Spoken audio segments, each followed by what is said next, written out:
The truth is waiting to be uncovered.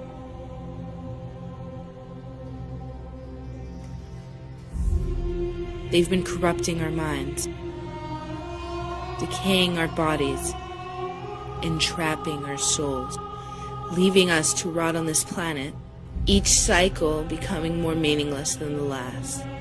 We wander like blind sheep, searching for worth, for wealth, for happiness. They are leading us to our doom. Our souls have fallen victim to what humanity has become. Our hearts have darkened, our sight obstructed. Like a fish in an aquarium, there is no escape.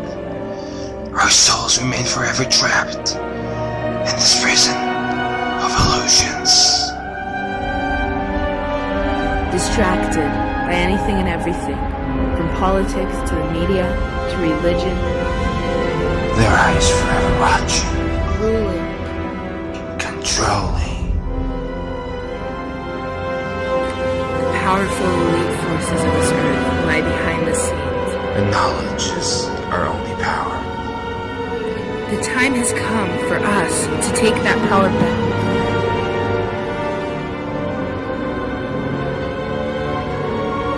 Emancipate our minds and open our eyes. We are the illusion. The Prophet Muhammad said that a time would come when the whole world would gather around to plan the destruction of the Muslims, as if they were gathered around a table to take part in a meal. Today the nations of the world are doing just that, around the circular tables of the United Nations General Assembly Hall. That when we're dealing with the subject of the Antichrist, there is a lot of symbolism involved in it, religious symbolism, which needs to be interpreted.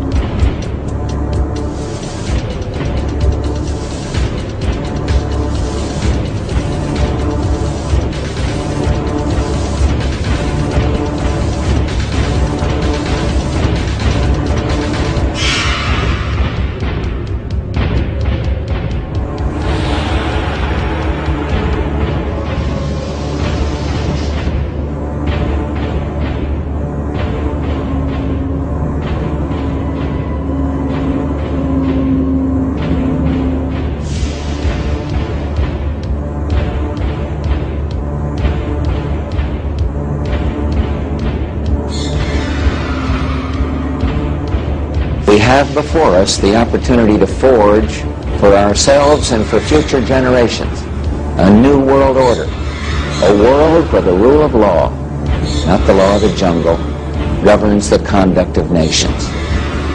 When we are successful, and we will be, we have a real chance at this new world order, an order in which a credible United Nations can use its peacekeeping role to fulfill the promise and vision of the UN's founders.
الكلمة الآن للأمين العام للجامعة العربية صاحب السعادة نبيل العربي. سيادة الرئيس. Thank you, Mr. President. اسمحوا لي أن أتقدم بالشكر Allow me, sir, ولأعضاء المجلس على دعوتي للمشاركة في هذا الاجتماع الهام.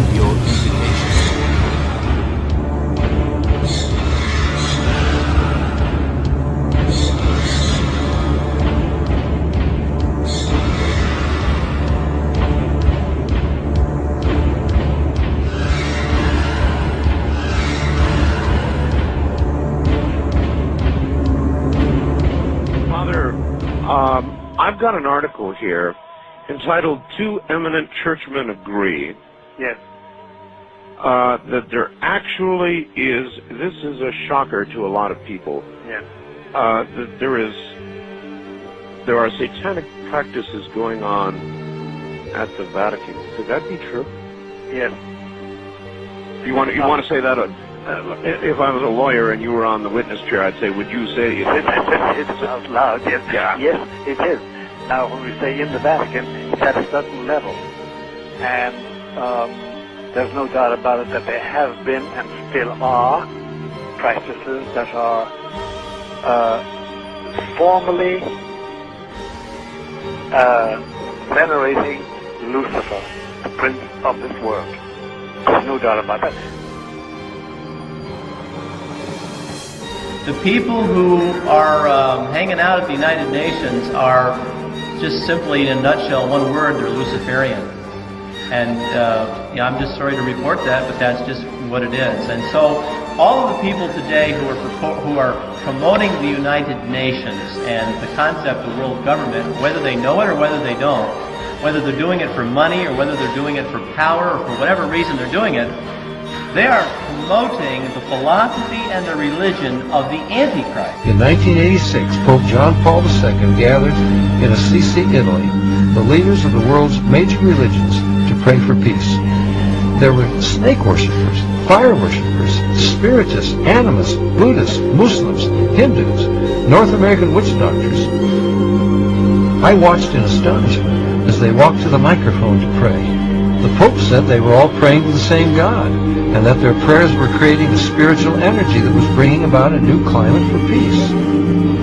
Robert McGinnis with the Family Research Council says it appears the hidden agenda is to unite people under one religious organization so they will peacefully accept UN goals such as population control, abortion rights, and one world government.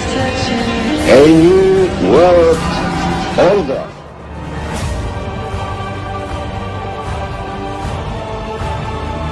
This ethnic cleansing that you're hearing about is Christian cleansing throughout the world. And as the Antichrist becomes more powerful, you're just simply going to see more and more and more of it. Now here, we have a picture of John Paul II hand in hand with the communist 33rd degree Mason, Nelson Mandela.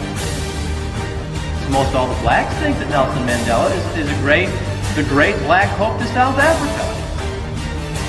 Here he is shaking hands with the communist Mikhail Gorbachev, who's also a Mason. We are in the middle of spiritual warfare.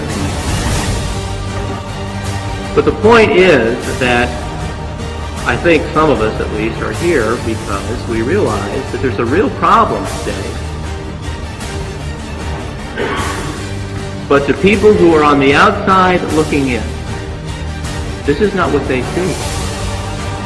They're watching leadership of the Catholic Church meet with members of the Communist Party, like Togliatti in Italy. And they're asking themselves, how can this be? I think we're in the last days. How we got here is anybody's guess, I suppose.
it was possible for me from an early age to enter what is the world of the elite and what we know as the Illuminati. But mainly the work for a pyramid of power that ends up in Jerusalem and Rome, and that represents both the Vatican and the Chinese Republic. Together, united to perform what they would like to be the New World Order.